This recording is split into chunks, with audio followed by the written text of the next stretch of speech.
सभी को नमस्ते। मेरा नाम है रोहित चैनल। हिरोशिमा में आपका स्वागत है। ये बात 6 अगस्त 1945 सुबह 8:15 की है। एनोला गे नाम के अमेरिकी विमान ने पैसिफिक में टिनियन आइलैंड से जापान के हिरोशिमा में उड़ान भरी थी। वो भी एक परमाणु हथियार के साथ। हिरोशिमा एक इंडस्ट्रियल और पोर्ट सिटी थी जिसे सेटो इनलैंड सी में एक डेल्टा नाम की नदी पर बनाया गया था। विमान ने परमाणु हथियार को लगभग 9,470 मीटर की ऊंचाई से शहर के बीचों बीच छोड़ा था और उसके तुरंत बाद वो वहाँ से चला गया। उसके ठीक 43 सेकंड के बाद लगभग 580 मीटर की ऊंचाई पर, यहाँ तक कि जमीन पर भी पहुँचने से पहले वो परमाणु हथियार फट गया। उस समय हिरोशिमा में सुबह 8:15 हो रहे थे जब लोग अपने काम पर जा रहे थे। कुछ ही सेकंड के अंदर यूरेनियम परमाणु से निकलने वाली ऊर्जा से पहले तो प्रकाश की एक अंधाधुंध चमक निकली और उसके बाद उसमें से तीव्र आग निकली। उस समय तापमान 4000 डिग्री सेल्सियस या 7200 फ़ारेनहाइट तक बढ़ गया था और आग की गति 440 मीटर प्रति सेकंड या 1400 फीट प्रति सेकंड थी, जिसकी वजह से उसने हिरोशिमा के केंद्र तक आने वाली हर एक चीज को जलाकर खाक कर दिया। उसके रास्ते में आने वाली हर एक चीज पिघल गई, यहाँ तक कि इंसान भी। कुछ ही सेकंड के अंदर लगभग 80,000 लोग अपनी जान गंवा चुके थे। यहाँ तक कि मजबूत से मजबूत सामान भी खाक हो गया था। एक 18 किलोमीटर लंबा या 59,000 फीट लंबा मशरूम क्लाउड बन गया था और साथ ही हर जगह बहुत ही ज्यादा मात्रा में रेडिएशन फैलने लगा था। घर, दुकानें, पार्क सब तबाह हो चुका था। शहर की लगभग 70% बिल्डिंग्स या तो ढह चुकी थी या उनका स्ट्रक्चर बिगड़ चुका था। उसी समय काले बादल छाने लगे जिसकी वजह से बारिश हुई। बदकिस्मती से लोगों ने इस बारिश के पानी को पी लिया था जो कि वास्तव में एसिड रेन थी। क्योंकि इस बारिश में रेडियो एक्टिव मटेरियल थे, इसलिए धीरे धीरे लोग अपनी जानें गंवाने लगे और इसका कोई भी इलाज नहीं था। जितने लोगों ने विस्फोट की वजह से अपनी जानें गंवाई थी, उससे दोगुना जानें लोगों की रेडिएशन और आग की वजह से गई थी। बेशक इस वजह से हजारों अन्य लोगों को स्किन ट्यूमर, ल्यूकेमिया और अन्य तरह का कैंसर होने लगा और लोग विकलांग या बीमार पैदा होने लगे। कई लोगों का जेनेटिक स्ट्रक्चर बदल गया। आज भी आप यहाँ कई पीड़ित देख सकते हैं। उस समय हिरोशिमा की आबादी लगभग 3,50,000 थी और जापान द्वारा जारी की गई रिपोर्ट के अनुसार कुछ ही महीनों में लगभग 1,40,000 लोगों ने अपनी जान। लेकिन अगर हम 75 साल फास्ट फॉरवर्ड करके देखें तो शहर पहले की तरह वापस नॉर्मल हो चुका था और पूरा शहर अपने अतीत से सबक सीख चुका था। एक 51 साल के सज्जन जिन्होंने स्वयं परमाणु बम विस्फोट के दिन का अनुभव किया था, वो अपने डॉग को बड़ी ऊर्जा के साथ घुमाते हुए हमारे पास आए जब उन्हें लगा कि हम इंटरव्यू लेना चाहते हैं।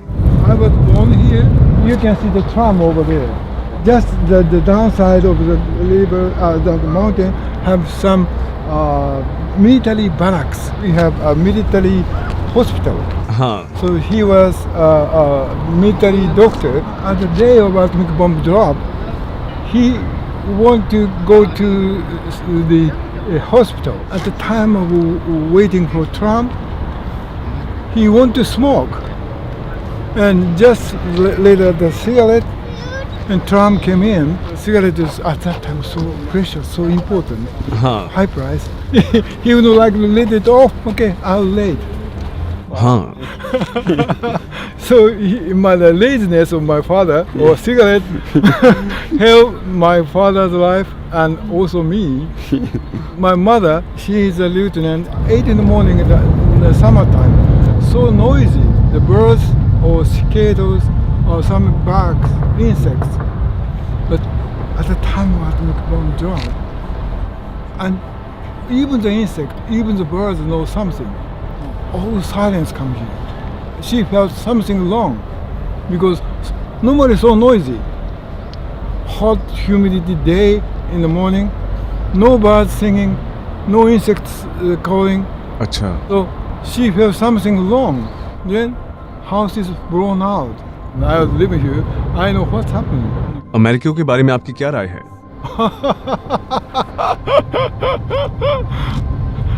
Americans don't like to come here because they feel some guilty. But we haven't said American is bad.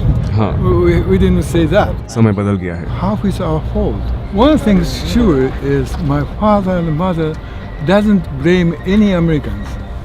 वे युद्ध को दोष देते हैं। Us. हाँ, So this is the reason I speak English. When the American army come here, the English education is obligation. We have to learn. But when I was 9 years old, my mother insisted me to go to the cram school. So I said, Mom, I don't know what they're talking. I cannot speak even Japanese well. But my mother insists me speak English. हाँ, Tears dropped her eyes and said, "Oh my poor boy, you know we lost the war. If you cannot speak, You want to be another loser? You want to lose again? हाँ So this is the reason I speak English. Sir, आप अच्छी अंग्रेजी बोलते हैं। No, no for that. Sir, आपकी उम्र कितनी है?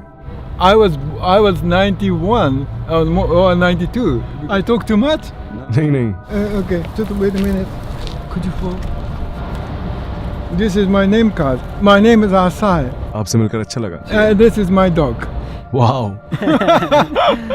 And I say, जनबाकुडोम, जो कि विस्फोट होने वाली जगह से केवल 150 मीटर की दूरी पर है, उसे भूकंप में गिरने से बचने के लिए सॉलिड कंक्रीट के साथ बनाया गया था। ये उन कुछ बिल्डिंग्स में से एक थी जो विस्फोट के बाद भी बरकरार रही, लेकिन इसके मजबूत स्ट्रक्चर के बावजूद विस्फोट के कुछ ही सेकंड के अंदर इसके अंदर मौजूद सभी लोग राख में बदल गए। और हिरोशिमा पीस मेमोरियल म्यूजियम में नवीनतम तकनीक का इस्तेमाल करके विजुअल एग्जीबिशंस तैयार किए गए हैं। इसके अलावा पीड़ितों के बचे हुए कपड़ों से लेकर उनके जीवन की कहानियों तक, और यहाँ तक कि वो सभी चौंकाने वाली जानकारी जो आपको वापस उस दिन का अनुभव करवा सकती है, वो यहाँ पर मौजूद है। बीच में जो लौ यानी फ्लेम है, वो 1964 से लगातार जल रही है। ये तब तक जलती रहेगी जब तक दुनिया के सभी परमाणु हथियारों को हटा नहीं दिया जाता और दुनिया से परमाणु का खतरा पूरी तरह से टल नहीं जाता। फुकुरोमाची बिल्डिंग एक एलिमेंट्री स्कूल है जो ब्लास्ट होने वाली जगह से थोड़ी ही दूर पर है। यहाँ करीब 160 छात्रों और शिक्षकों ने अपनी जान गंवा दी थी। बिल्डिंग के अंदर कई टूटे फूटे भाग भी हैं और केवल 100 मीटर की दूरी पर सदाको सासाकी की मूर्ति है। ये कहानी कुछ इस प्रकार है। उनके घर के 2 किलोमीटर के दायरे में विस्फोट होने के बाद भी किस्मती से सदाको नाम की 2 साल की बच्ची और उसका परिवार बच गया था, क्योंकि उसके परिवार को लगा कि सब शारीरिक रूप से स्वस्थ और खुश हैं, तो उन्होंने अपनी बेटियों को बाकियों के साथ स्कूल भेजना जारी रखा। लेकिन सिर्फ 1954 तक, क्योंकि बाद में ये बात सामने आई कि उस छोटी लड़की को ब्लड कैंसर था। जब वो स्कूल में दौड़ते समय अचानक गिर गई और उसकी गर्दन और कान के पीछे अजीब सी सूजन आ गई। उसके आसपास के लोगों ने उस छोटी सी बच्ची से कहा कि अगर वे कागज के 100 क्रेन बनाएगी तो वो पूरी तरह से ठीक हो जाएगी। उम्मीद से भरपूर सदाको ने क्रेन बनाना शुरू कर दी, लेकिन वो इतनी देर जीवित नहीं रह सकती जितने में वो 1000 क्रेन बना सकती। जीने की आस में रहने वाली बच्ची ने अस्पताल में रहने के दौरान 644 क्रेन बनाए। उसके बाद उसकी मृत्यु हो गई। आज की तारीख में दुनिया भर के बच्चे उसके लिए क्रेन बनाते हैं। 1000 क्रेन को 1000 से भी ज्यादा बार बनाया गया है। ये सभी कागज के बने क्रेन इस मॉन्यूमेंट के चारों ओर लगाए गए हैं और ओरिजुरु टावर में विजिटर्स खुद अपने पेपर क्रेन बना सकते हैं। इसलिए मैंने खुद भी एक बनाया और 12वीं मंजिल से उसे नीचे फेंक दिया। मैंने जो कागज फेंका वो सदाको के सपनों के साथ मिला हुआ था।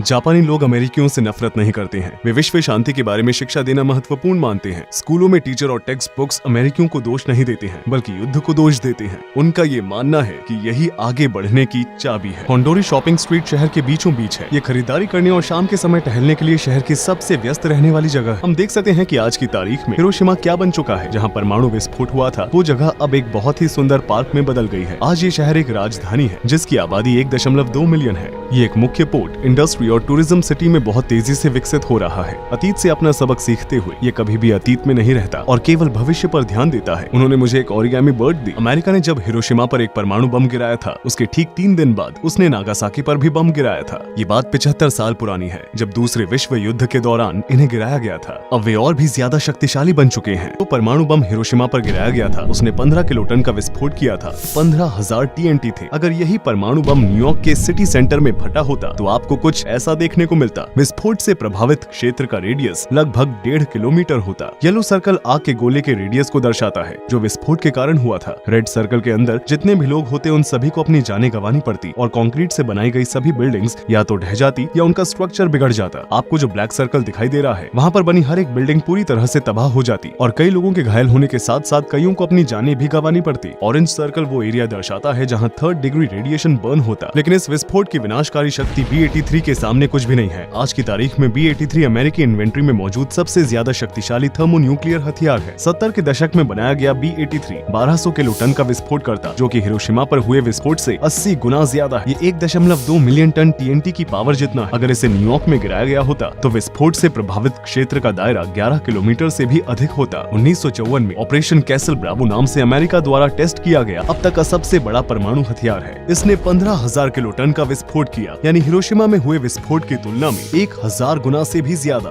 अगर इसे न्यूयॉर्क में गिराया जाता तो विस्फोट से प्रभावित क्षेत्र का रेडियस 35 किलोमीटर से भी ज्यादा होता। हालांकि इससे भी ज्यादा शक्तिशाली एक परमाणु हथियार मौजूद है। 30 अक्टूबर 1961 में सोवियत संघ द्वारा सार बॉम्ब नामक एक विस्फोट किया गया था, जो अब तक का सबसे बड़ा विस्फोट है। इसमें 50,000 किलो टन का विस्फोट हुआ था, यानी कि हिरोशिमा पर गिराए गए परमाणु बम की तुलना में 3300 गुना ज्यादा। और उसकी वजह से मशरूम क्लाउड इतना बड़ा था कि पृथ्वी पर मौजूद हर एक चीज उसके सामने छोटी लग रही थी। अगर इसे न्यूयॉर्क पर गिराया जाता तो विस्फोट से प्रभावित क्षेत्र का रेडियस 50 किलोमीटर से भी ज्यादा होता और ये आज भी अंतरिक्ष से दिखाई देता। जार परमाणु बम को 50 साल पहले बनाया गया था और ऐसा माना जाता है कि आज की तारीख में दुनिया में लगभग 15,000 परमाणु हथियार हैं। अगर 1963 में परमाणु अप्रसार संधि पर हस्ताक्षर नहीं किया गया होता तो दुनिया में आज बहुत ज्यादा शक्तिशाली परमाणु हथियार होते। आखिर में मैं आपको सुतोमी यामागुची की कहानी बताना चाहता हूँ। यामागुची मित्सुबिशी के लिए काम किया करते थे, जिसे आज हमें कार ब्रांड के रूप में जानते हैं, और वे अगस्त 1945 में एक बिजनेस ट्रिप पर हिरोशिमा गए थे। उन्हें ट्रेन स्टेशन की तरफ जाते हुए ये एहसास हुआ कि वे अपनी टिकट भूल गए हैं, जो कि विस्फोट होने वाली जगह के पास थी। वे अपने ऑफिस पहुंचे, जो विस्फोट होने वाली जगह से थोड़ी आगे थी, और उस समय उन्होंने आसमान से गिरता हुआ